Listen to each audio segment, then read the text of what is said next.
Hello once again. We're going to move on from our factoring, and we're going to use that factoring to actually solve some of these polynomials and find their roots. Okay, let's start by looking at what they are visually. What do these roots look like on a graph of a polynomial? What do graphs of polynomials look like?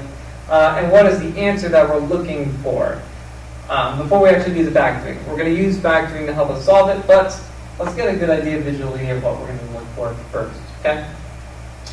So here on my screen is a polynomial. Polynomial's got this roller coaster-like shape to it. The roots, or the zeros, is the same as zeros we've done in the past. It's the x-intercepts. Now, throughout this, video and in this lesson, I've inserted some PowerSchool questions. There will eventually be a test over some of this stuff on PowerSchool.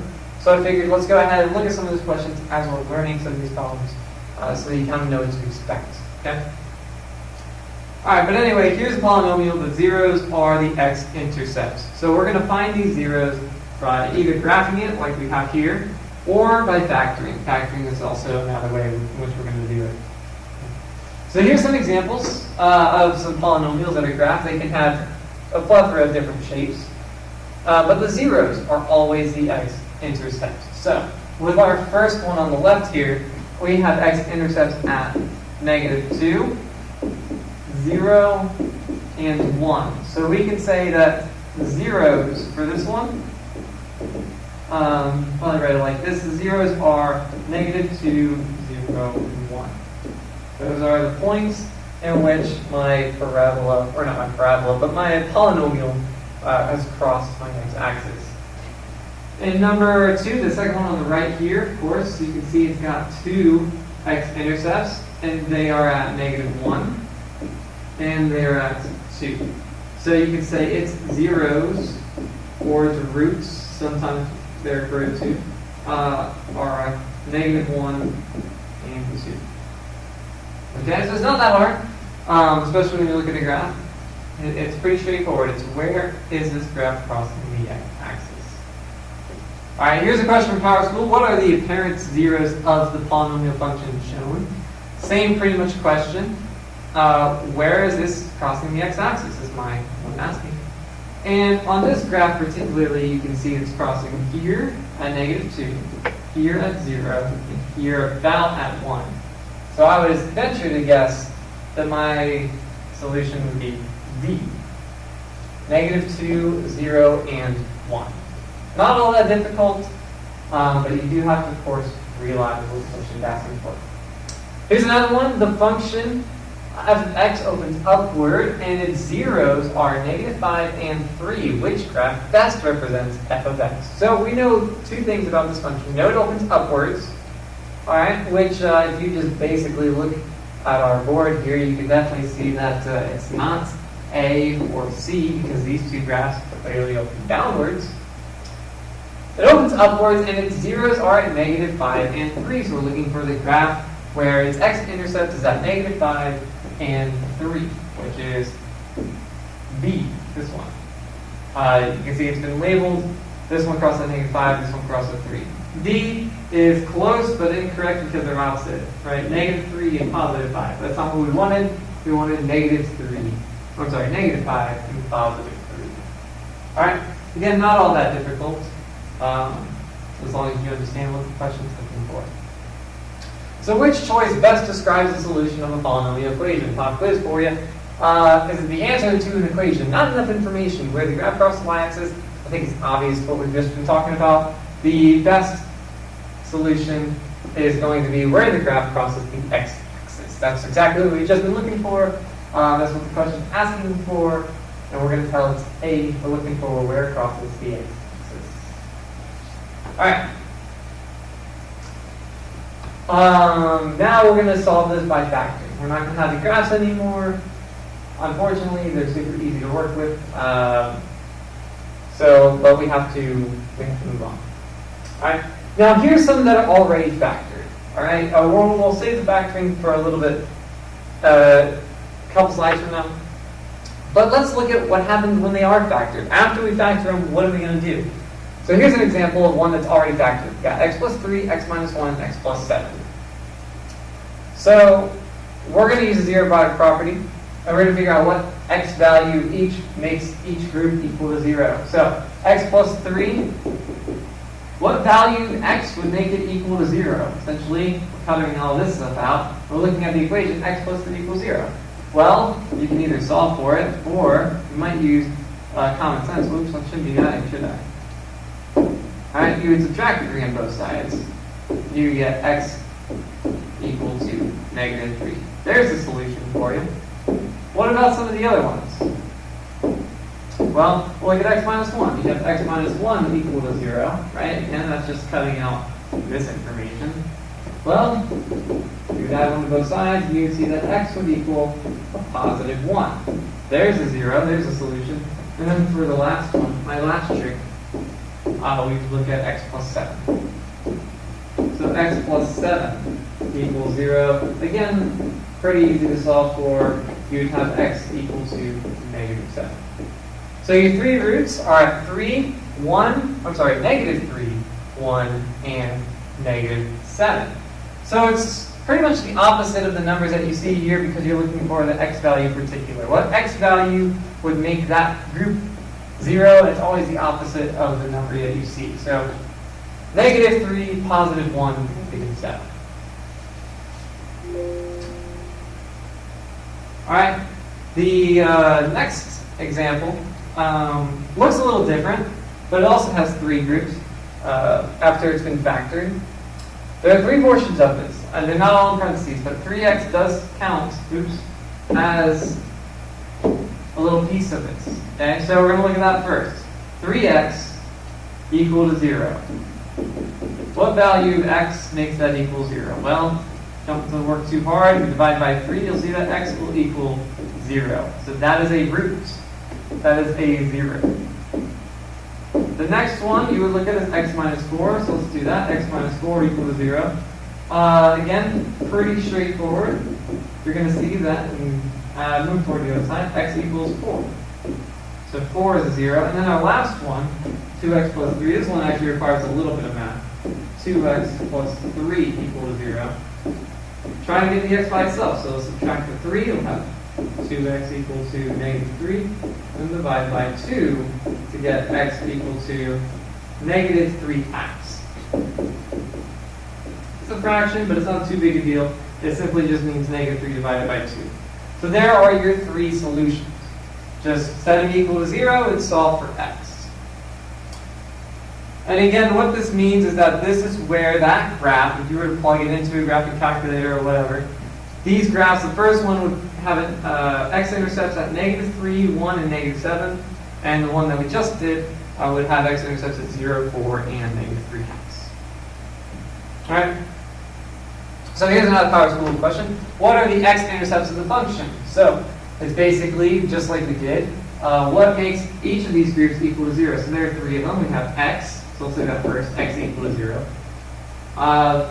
Well, there's not a whole lot to solve for because x is already by itself, so that is a solution. The next group would be x minus 4. X minus 4 equal to 0. And just like before, you get x equal to 4 as a solution, as a 0, and then the next and final group would be x minus 2. So if that was equal to 0, you add 2 to both sides, and you would see x equals 2. So our solutions, basically the opposite of all the ones that we see there, 0, 4, and 2. So which answer has all of those? And it would be, looks like C. Okay? So again, it's a pretty easy question, well, as long as you understand, of course, what it's asking you to do. If you don't understand what it's asking you to do, it can seem quite confusing, I bet. Let's go ahead and erase all that, and let's look at the second one here. Identify 1 0 for the given polynomial function. It says only 1. There are many, many more, but there's it only is asking for 1. So I'll show you all of them, but only one of these you would need to answer it. So there are a couple groups here. Let's start with the 2x. Again, we're taking all these pieces and they're going to equal to 0. So 2x already equals 0. Well then, x 0 divided by 2 is 0. There's 1. You could have that, answer it.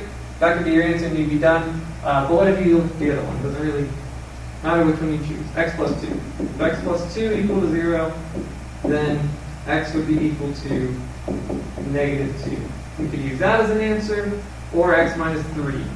Now notice it says x minus 3 squared, but that only means that x minus 3 is here twice. So you don't have to do them 2 times because you're going to get the same result for each of them. But another solution would be x equal to 3. You have 3 possible answers that you could plug in, either 0, negative 2, or 3. Any one of those would work. It's only to identify one. I went ahead and identified all of them just to show you each perfect answer you could get. Alright? This one's a little bit of a trick question, but it's, again, one of those things that if you understand what it's asking for, it should be pretty easy to do. The roots of a quadratic equation are 5 and 2/3. If one of the 2 factors of the equation is x minus 5, which expression could be the second factor? So basically it's kind of working in reverse here. It's telling us that our 2 solutions are 5 and 2/3. Now obviously, this being x minus 5, when they took that and said equal to 0, this is how they got their first solution, x equal to 5. That they've already told us, right? They got this 5 because of x minus 5. But how did they get 2/3? Well, one of these is the correct answer. Let's see which one it was. Let's just kind of go through each of these in order. It is 2/3, right? Yeah, okay. So let's look at the first one, 2x minus 3. If that's the factor, and they said it equal to 0, what is this x value going to be? We're looking for the one that gives us 2/3. So you add 3 to both sides. You get 2x equal to 3. Then you would divide by 2. You get x equal to 3/2. That is not 2/3, so it is not A. What about B? 2x plus 3. If that was equal to 0, will we get 2/3? Well, we'll subtract 3. Have 2x equal to negative 3. Then we can divide by 2. We'll see x equals negative 3/2. Also not 2/3, so it's not B. Let's try C. 3x minus 2. If it was 3x minus 2 equal to 0, alright, let's see if we get 2/3. We'll add 2 to both sides. That'll give us 3x equal to 2. Then we'll divide by 3. We get x equal to 2/3. Aha, there we go. There's a match. And it's going to be C. If you wanted to try D, and you worked it out, D's result would be negative 2/3, which is close, but not the same, because we wanted a positive 2/3. So D would be ruled out as well. The only one that gives us positive 2/3 is answer choice C. Alright? So here's a reminder of our factoring order. Remember, I've already made a video over how to factor or reviewing of factoring, and I've talked about all these things. Right? First and foremost, you always want to make sure that it is set up where every term is on one side of the equation and 0 is on the other. Next, you always, before factoring any sort of method, you want to try GCF. Do all terms have a common factor that you can divide out. Then after you've done GCF, if you needed to or not, then use one of the following methods. If there are 2 terms, there's a couple methods you want to look for. Difference of squares, sum of 2 cubes, or the difference of 2 cubes, which we talked about in a previous video as well. See if any of those methods apply. If there are 3 terms, check for the product and sum method. If there are 4 terms, check to see if you can factor by grouping. Okay? So based on the number of terms that you have, will kind of dictate which type of factoring you should be looking for. Alright, so let's look at this one. Alright, now step number 1, make sure every term is on one side and 0 is on the other, and that is checked here because all the juicy stuff is on the left and I have 0 on the right. So it's set up properly. So we can go ahead and begin factoring. Now I'm going to go ahead and write this down separately.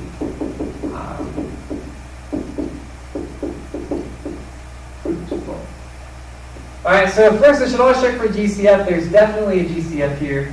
All of these terms have x's, and they each have at least 4 x's. So I know I'm going to divide each of these by at least, x to the 4. But also, 4, 4, and 24 are all divisible by 4. So how about we divide each term by 4x to the 4th?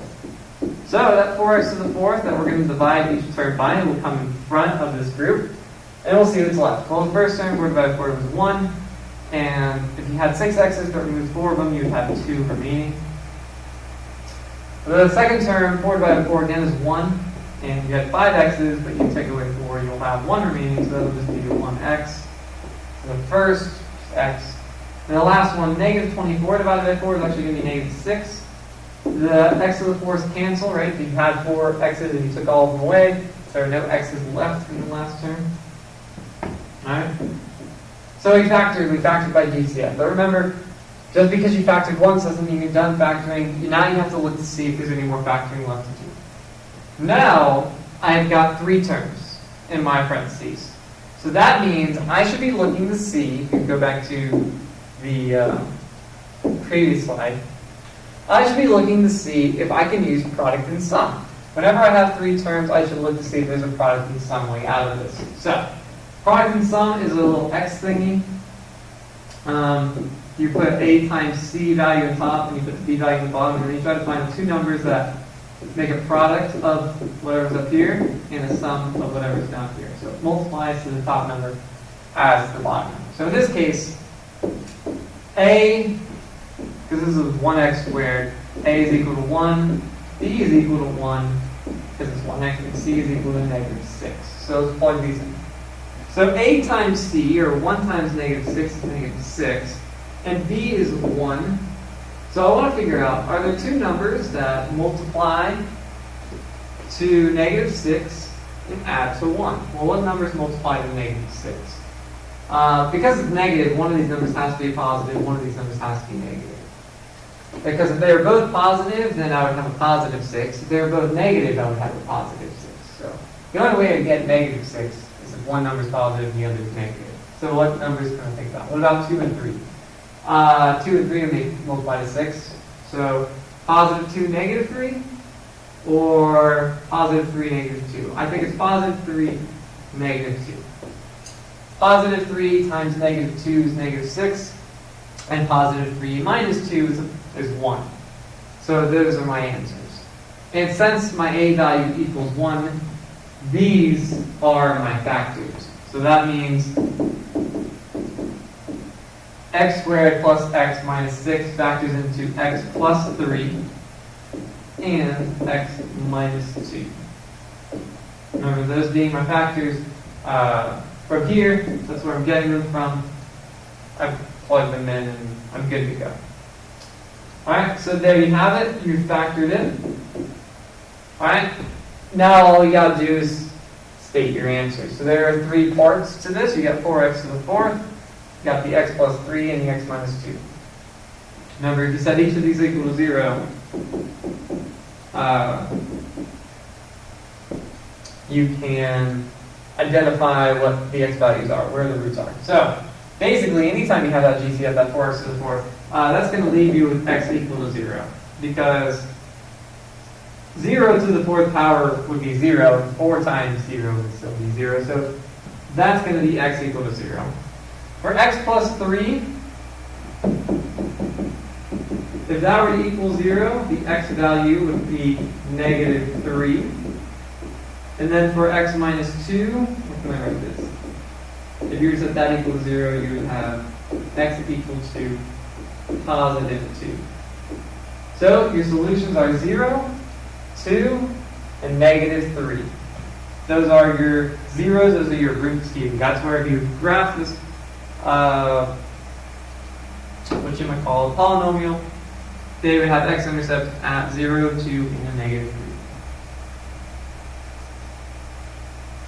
Alright, just one more for the road. I know we're getting kind of a long video here. Alright, but this one, step number 1 is needed because step number 1 mentions that you have to have all terms on one side and 0 on the other. So I've got 2 terms on the left, 1 term on the right. Let's move this 26x squared to that other side so I can have everything on the left and then have 0 on the right. So we'll subtract 26x squared to get rid of it. So when I put that on the left side, I'll have x to the 4th minus 26x squared plus 25. Really work on my handwriting. Equal to 0. Now you'll notice I put the negative 26x squared between them because I wanted this to be in standard form. So I got all three terms, x to the fourth, negative 26x squared, and 25, all on the left side, and I put it in standard form as well. Now, here's the catch. Let me write this so it looks a little bit neater at least. And I'm off to a really bad start. Okay. I hate how this thing goes from the left side to the right side. X to the fourth minus 26x squared plus 25. Here's the thing. What type of factoring would apply to this? Because the first thing that I'm going to look for is a GCF, but all three terms don't have anything in common. They don't all have x's in them, and they're not all divisible by a common number. So there is no GCF. All right, well, what other method could I try? Well, there are three terms here, right? Let's get rid of the equal 0. It's kind of distracting me. Now, it is technically there, but let's kind of ignore it, at least in the meantime. Well, it's three terms, and if there are three terms, we should try the product and sum method. Now, this looks weird because it's x to the fourth and x squared, but the product and sum method does actually still work here. So, here I got my a, which is 1, because it's 1x to the fourth, my b, which is negative 26, and my c, which is 25. So, if I use my product and sum method, a times c, 1 times 25, is 25. And b is negative 26. So what two numbers multiply to 25 adds to negative 26? Think about it long enough, you'll see that it'll be negative 25 and negative 1. Negative 25 times negative 1 is a positive 25. And negative 25 minus 1 is negative 26. So it fits. And since my a value is 1, that means my shortcut works. The only difference, because we have x to the fourth and x squared here, notice these are doubles from what they normally are. That means instead of x minus 25 and x minus 1, it's really going to be x squared minus 25 and x squared minus 1. So those x's are doubles. But it's a little bit different. It's the same product and sum method we've used in the past. Nothing different, except for the fact that because these were doubled, right? They usually are x squared and x, but now they're x to the fourth and x squared. These are also doubles, because typically these are just regular x's. But in this case, they'd both be x squareds. Right? There is more to this problem, though. Just like I said, just because you factored once doesn't mean that you're done factoring. If you look at these binomials, you should think, okay, binomials. What type of factoring would go with binomials? And we might be aware of difference of squares. And that's the case here. Both of these, x squared minus 25 and x squared minus 1, these are both difference of squares. So that means x squared minus 25, that would become x plus 5 and x minus 5. And for the next x squared minus 1, that would become x plus 1 and x minus 1. If you're wondering how I did that by doing the squares, please go check out the previous video where we talked about difference of squares. I'll link it in the description below if I remember to, and if I don't, just come find me during the school day and I'll quickly go over it with you. Well, there you go. I had to factor both of these by difference of squares, and I got this as a result. So all of that equals 0, remember, because we did that in the very beginning. All this equals 0. Now the solutions are each of these set equal to 0. So this would become, for x plus 5, x would equal negative 5. For x minus 5, x would equal positive 5.